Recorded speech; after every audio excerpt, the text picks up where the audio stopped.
Hello, everyone. Welcome to our live chat today with Leslie Meier, author of the immensely popular Lucy Stone mystery series. Thanks for joining us today, Leslie. It's great to have you here. Well, thank you. Great to be here. um, Leslie's latest release, The French Pastry Murder, takes our beloved Lucy Stone to Paris, where she enrolls in cooking classes with a renowned Paris chef. That is, until he is found dead on her second day of class.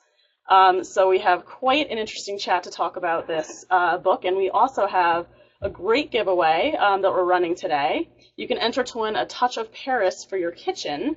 We have amazing products along with a copy of the book. The products are from Sur La Table and some other great companies. They include oven mitts, a fleur-de-lis apron, a French press, a cupcake decorating kit, and lots more stuff for your kitchen. So Leslie, before we start the questions, can you tell us a little bit about yourself and your new book? Oh, gee. Well, it's hard to talk about yourself. I've been writing. It is. I've been writing mysteries for about 20 years. The Wow. first one came out in 1990. I'm. I've also. A lot of the books. I got ideas for a lot of the books. I was also working as a newspaper reporter for I live in a small New England town in Massachusetts. So and I worked for little local newspapers here. So a lot of the books um, were inspired by some of my work with the newspapers. 3 kids and a husband, live in an old farmhouse, and now I have 4 grandkids. So I'm not writing, I'm grandma. Nani. Sometimes Awesome. I am a grandma with many names. I am Nani, grandma, and nanny. So Oh, depending on wow. which family. Yeah, it's very tricky. When I'm That doing can be birthday cards, I always confusing. have to think. Yeah, I have to think, which am I in this one? That's great.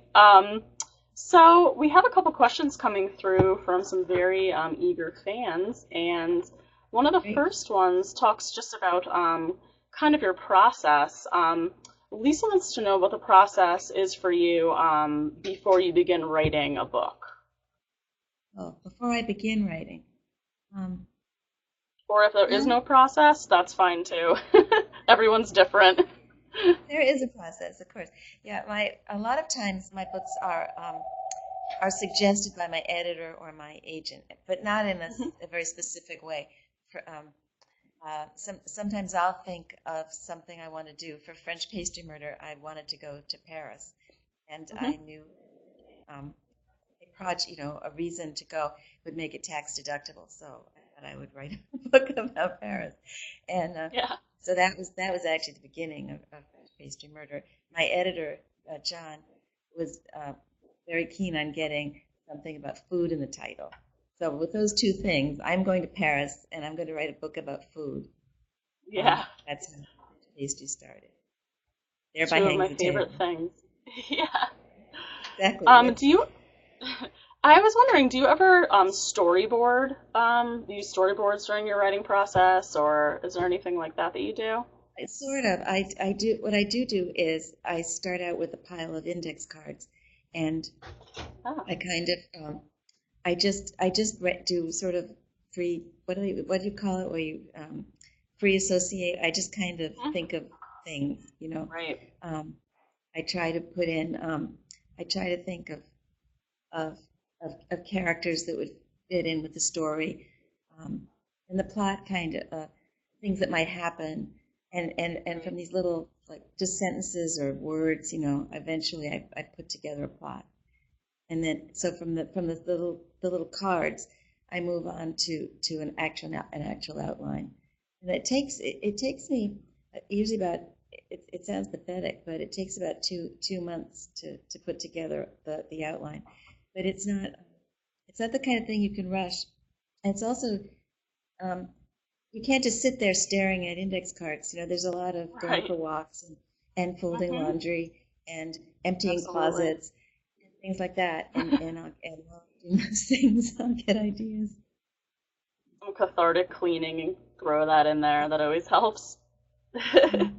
um, so you have a lot of audiobooks, and Ruthie wants to know, do you ever listen to your audiobooks? Have you ever met the people who narrate them? Like, how much of a a part do you play in kind of that process? Do you pick any of the people who narrate? Uh, no, I don't.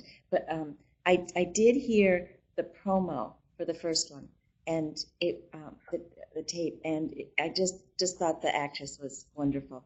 But Yeah. I didn't. Dreamscape puts them out, and they handle the whole. I just have to provide a manuscript, and they go from there. But from what it's the sort of thing I'd love to do it, but I don't. I'm kind of Right. afraid to also because so I just sort of let them do their thing.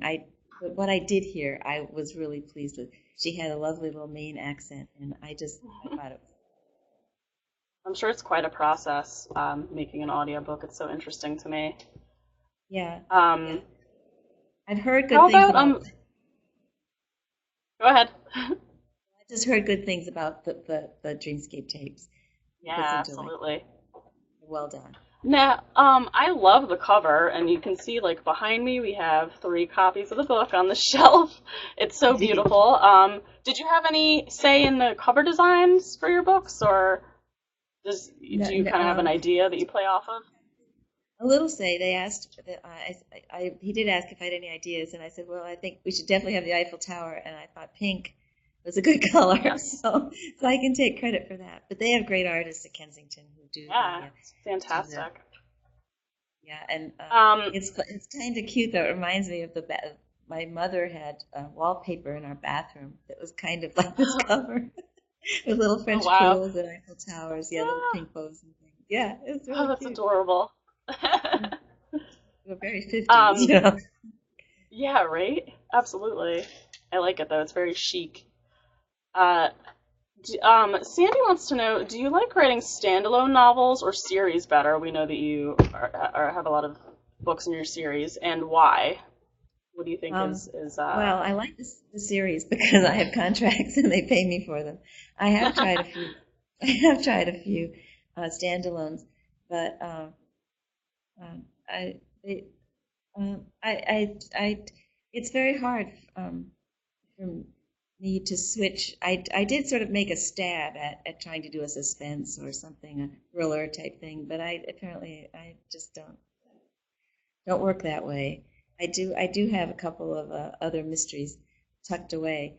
Um, we'll see, if Lucy meets an end. I have a couple things in my drawers. We'll see what happens. awesome? Ruthie wants to know what made you decide to write cozy mysteries in the first place.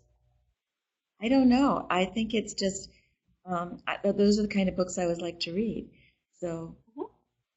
and when I started to write, that's just kind of the direction I went in. And as I said, I seem to be stuck with it. I don't really seem to be able to break out of it. It just seems to be what I do. It's Or you. Yep, worse. it's what you know, right? Yeah. So who are some of your favorite mystery writers, mystery books? Well, I adore Cara Block for Yeah. Paris Mysteries. Those are great fun. Mhm. And Donna Leon writes about Venice. That woman cannot write fast Mhm. enough for me. I'm always taking her books out of the library, thinking they're new, and I've read them. Sorry. So she should work a little harder and go faster. Fantastic. Um, Out of all the books that you've written, do you have a favorite book? And is it kind of hard to choose the favorite, or is there one that really stands out to you? It's usually it's a fun it's a very funny thing about the books. I always like the one I've written last is and I like it while I'm Mhm. working on it. Actually, I guess it's the one I'm working on that I like the best. Once they're done, the thought of looking Yeah. at them sort of terrifies me, really. And I don't want to, I just worry that I'll think they're silly or that they weren't good enough. I'm sort of embarrassed by them a little bit. So I do them, and then there's this lengthy process you have to go through when you go through publication, where they keep sending you manuscripts, and you have to keep reading it over and over and picking out the things that are wrong. And Mhm. and I just hate that part. And then once it's in nicely bound and wrapped up in the pretty cover. I put it on my shelf Yeah. and try to forget it, which is very bad because it's a series, so I really need to remember what they've been up to and how old they are and that kind of thing.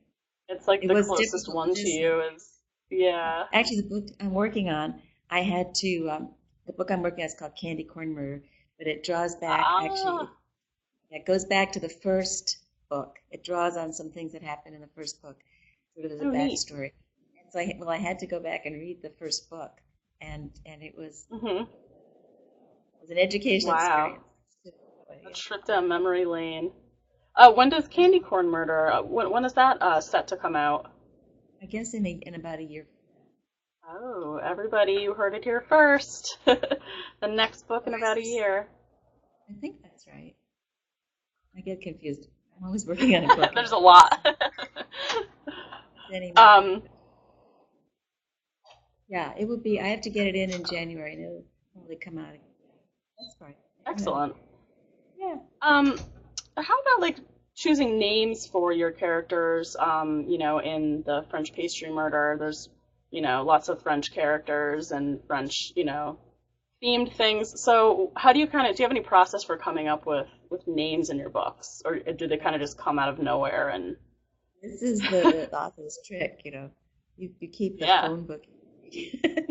You pull out the phone yeah, book, and you run your finger yeah, down. And America is such a such a melting pot. I could find it French really names. is. Yeah. Yeah. Shannon wanted to know where you came up with the name Tinker Cove, and she loves it, she says. That was a long, long time ago. I don't know.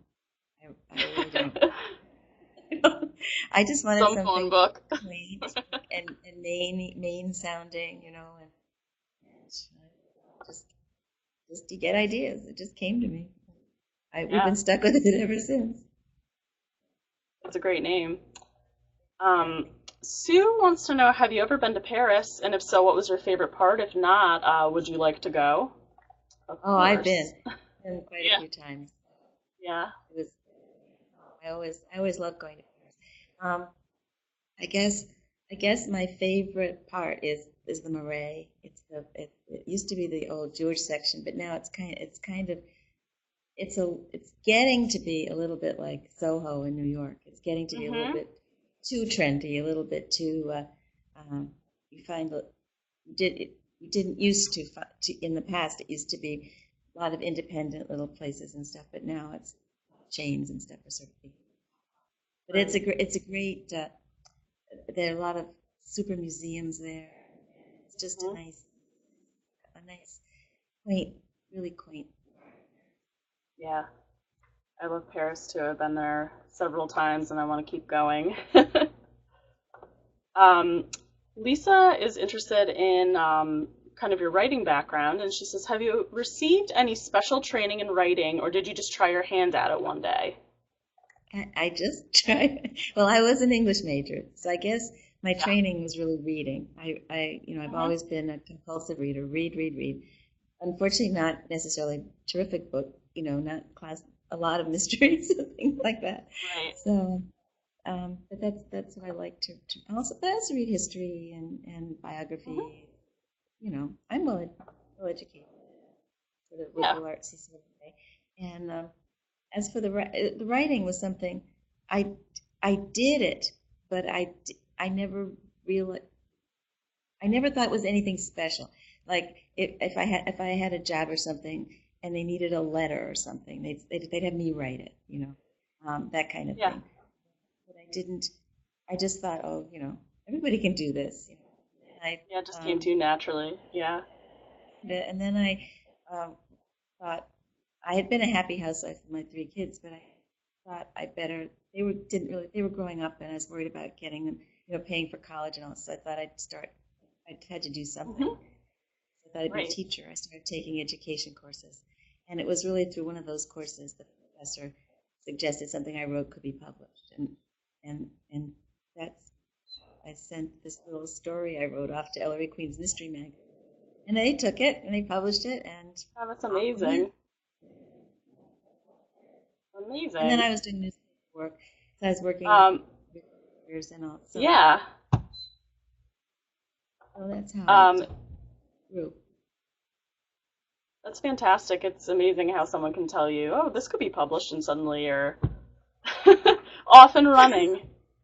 I know. Well, it took years, but it wasn't Right. just I actually got certified to teach and Hmm. I was doing a lot of substitute teaching, and Ah, because it was flexible, and it fit in with the family and all, and right. but I was really terrified of the students, so I thought I better do if I'm busy, they'll leave me alone, and so Yeah. I brought notebooks and I started working on a mystery novel as a way to be busy and the students would leave me alone. And they did. It worked. That was my first book. So, Fantastic. Um, what are some activities you like to do when you're not writing? We have a oh question gosh. from Gretchen. Big walker. I like to walk. My husband and I Hmm. are all keen walkers. And where we live, Hmm. on trails, beaches to walk on, bog or cranberry Yeah. bogs to walk. This is a lovely time of year to do it too. So we're out Yeah, it a lot. really is. It's beautiful.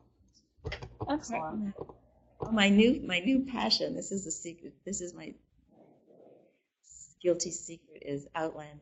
Just been watching the TV show Ah, yes, we're familiar with that. The TV show? over and over. Yeah, it's so good. Yeah, I really enjoy It's so it. good, it's sinful, it really is. It's simple. Um, Katie has a question. She says, what advice would you give someone who wanted to pursue a career as an author? Right, I guess. Just start writing. Yeah, A lot exactly. of people, my husband, this is the thing my husband teases, always sort of laughs about. That people will come to me at a party or event or something and they'll say, well, I have this idea, and he says, well, they always have the ideas, but they don't write them. And that's the trick. You Yeah. just got to write it. It hasn't Mhm. changed. The business is the same. You have to write the thing, then you mail it off to an agent. You get an agent, and then get in it, and the agent hopefully can sell it for you. That's the trick, right? Yep. And Get if the you're not ideas writing, down on paper. um, Mhm. Um, we have lots more the other questions, and thing, this one. Oh, sure, go the other ahead. thing I didn't interrupt, but the other thing I would add is that there are a lot of writers conferences. Those are a good thing to do. On Cape Cod, we have a Cape Cod Writers Conference in the summer. It lasts a week, and there are classes, and there's also a chance to show your material to an editor and a publisher. So Oh, those are really good fantastic. things.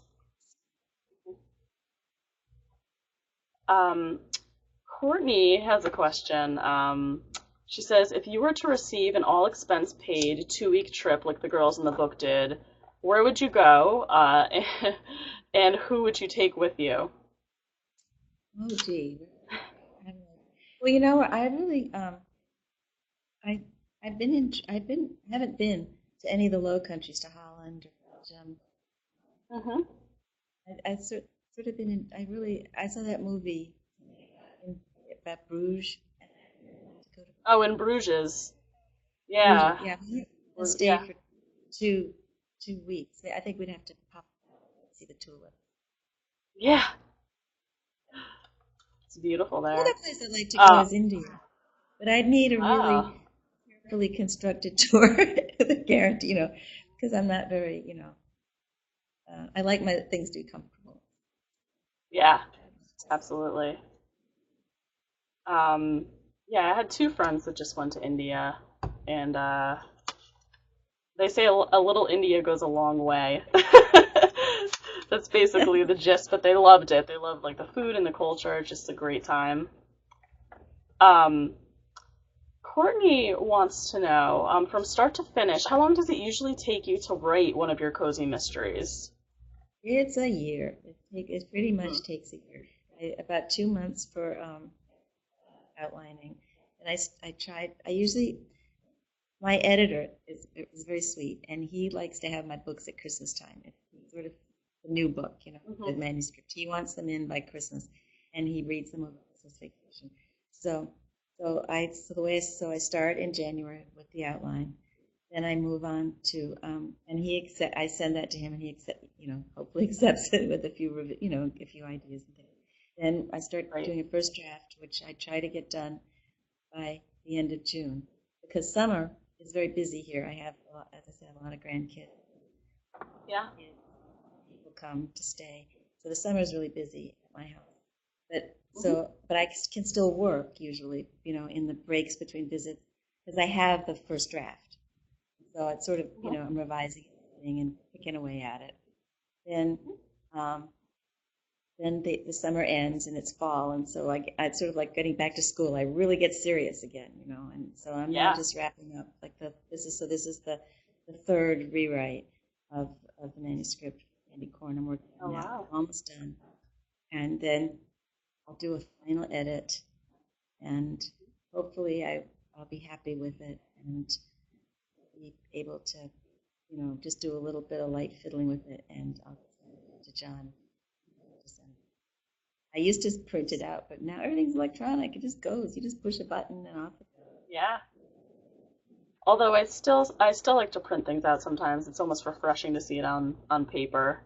Yeah, I have to work on paper, and one thing I really find difficult, all the copy editing is done on the computer.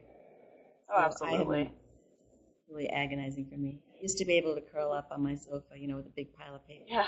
Now I just exactly. Hard. Oh yeah, it's quite a process. Brenna wants to know, do you have any book events coming up? Any book signings? Anything coming up soon? Nothing too much. I just have I'm going doing a talk in Yarmouthport tomorrow afternoon at 4:00. Oh, great. Public library. Fantastic. That work. Yeah. Faye wants to know about, she has a character question. She says, which character in the French Pastry Murder is most like yourself and the least like you? Interesting. That's really hard because a little bit of me and a little bit not me. Right. They all come from me, so even I guess the terrorists, I guess, are the least like me. I don't think I'm a terrorist. That's good. So those people, I just really had to draw on newspaper reports and things for that. I'm not a terrorist. Did you have to do a lot of research? Yeah. Well, yeah, kind of. Yeah. I guess this in some ways I've been researching this book my whole life because I studied French in high school and college. I grew up in New York City. I would hop on the subway and get down to 42nd Street and buy all the French magazines and tote them home. Yeah. And then when I was in school, so and I've always had an interest in France. So in some ways, and I've been researching it forever. And the travel, I've been there several times. So each trip you places and things. So what was the How about question? the next one? Well, I was just asking you myself if you had to do any research about Paris. How about baking? Are you the terrorist too? Yeah. Definitely had to do a little research, and the whole Egyptian connection and all that. That just popped up. Because if you're visiting a country, it's very unlikely that you'll actually get. You don't. Lucy in Tinker's Cove, she knows everybody. In Paris, she didn't hardly know anyone. So I needed her to be caught up in a bigger event, something outside herself. And so the whole Egyptian and the terrorism theme came from that. And I found the connection with the guy who they want to go back and be king of Egypt. So I haven't heard too much about it. That was in the New York Times, a story about it. Yeah. So this is good. So I poked around and found out about the double eagle coins that are. There was one that Baruch had, but I gave him. Nice. Um, It's based on. do you ever? Oh, I'm sorry. Go ahead. I was just saying it was. I just sort of found this fact about King Farouk, and it was that he had this double eagle, and it's a coin. Yeah. It's an American coin, but they're worth. When they went off the gold standard, they recalled them all, so it became illegal to have them. But of course, he was outside the country, and he was able to keep them. So they're very, very rare, and they're worth millions of dollars. Wow. Been buying them. But when they pop up, the government still buys them. Work out a deal. Yeah. 8 million. Wow. Yeah. That's crazy. That nicely. Yeah. A nice tie-in. Do you read any of your own reviews that people write? We have a question from Katie. Oh. They send them to me. And I stash them away in a drawer. I don't. I'll tell you, I'm a lot more interested in the royalty checks than I am in the reviews. Let's just put it that way. Right. I know some authors love to read every single review, and others can't even look at any. So it's different for everybody. Speed read. Pick and choose. Exactly. So what do you think is the most difficult thing about writing, and what's the most rewarding to you? Most difficult thing and most rewarding. Well, I think the hardest thing is that, and first-time authors, this is the thing that really hits you, is once it's in the book, it's there, and you can't really change it. You're stuck with it. So you better do a good job. And it's really kind of scary. I remember feeling really, really scared when my first book went out. The thing that's nicest, I guess, is really having this whole little make-believe world that I get to visit every day, and that other people seem to enjoy. And that's a really nice thing. I enjoy sitting down and writing. I work for a couple hours every morning. It's something I really look forward to. And to craft. The other good thing is when I'm working on a book, sometimes and I'm going through, something will just strike me that I did rather well. And that's pretty good. It doesn't happen that often, but it's really fun when it sort of hits you and you think, I wrote that. Gee. Oh, that's great. Lucille has kind of a question related to that. She says, is there anything in your books, if you could change one thing about any book, do you ever see anything in there that you're like, I wish I had changed that line, or do you kind of just... Well, the big mistake I made was I discovered this when I went back to read Mistletoe Murder, is I have this recurring character, Miss Tilly, and I love her. Everyone loves Miss Tilly. But the problem is I figured out, I did the math, and she started out at 87, and now she's 107. So... That's great. So the way we deal with it is we just pretend that never happened. And so she isn't getting any older. And neither is Lucy. Lucy's kind of stuck here. She's kind of getting, I don't know what her age is, but she isn't going to get any older. But meanwhile, the kids and her husband and everybody else in town seem to be magic. That's so funny. Gretchen wants to know, what's the best advice you've ever gotten from someone regarding writing, or perhaps, a life, anything in general, a life tip? Gee, well, I guess, really, I have to think that the thing that was the thing that changed everything for me, and it's the advice I took, was when the professor wrote on that little short story, he said, this should be published. And I acted on it, and no one had ever told me anything like that before, or since, I don't know. Yeah. But that was really that was a biggie. Did you speak with that professor after you were published? Did you say, hey, guess what? I dedicated the. Oh, that's fantastic. You must have been very pleased. Um, Donna has an interesting question. She says, knowing what you do now, what advice would you give your 14-year-old self? A fun one. What advice? Gee, I was such a serious little student when I was 14.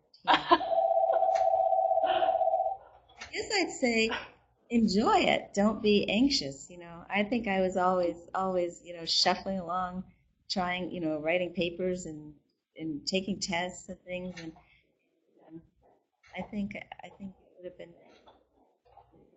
relaxed a little. Yeah, that's great advice. I So like myself a little more. I turned out okay, but at the time I wasn't at all optimistic. I think 14-year-old, that's just that age where you're dramatic about everything, right? Everything is a huge deal. So, Pretty awful, really. um, Gretchen wanted to know, do your family members read your books and do they give you any feedback? What do they think of them? Gee, my husband reads. Yeah, some family members do. My husband and my Mhm. sister read them. My daughter reads them. My Yeah. boys, not so much. I don't. I don't. I inflict them on them. I give them the new books I read, Right. but they don't. You really? Yeah, they do. Yeah, yeah. They read them. I think. I think when they were younger, I sort of drew on them for some of the things of Lucy's kids, and now they're older and more independent. So things have. Hmm. I don't. I don't feel as free, and they want as free. My poor little grandson, I take care of on Wednesdays. He's showing up. So is my grandson Ben, and Lucy's Yeah. grandson. Yeah, so I have new, new inspiration there. But Yeah. they're too little to read yet, so I think. But That was they're actually, popping up. yeah. I was gonna ask you, as our last question, because we're running out of time, but where do you draw inspiration from? Is it from, where you live, from your family, places you've traveled, other Really, writers?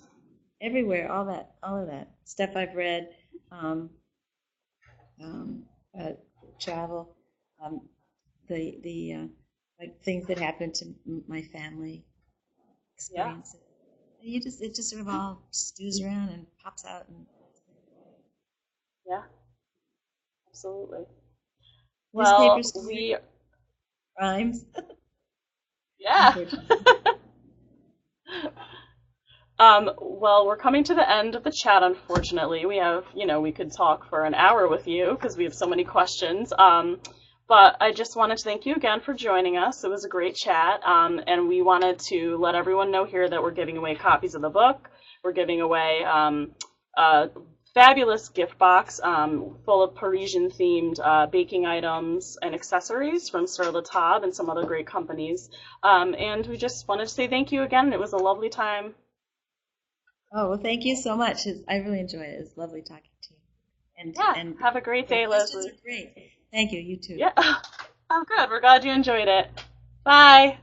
Bye bye.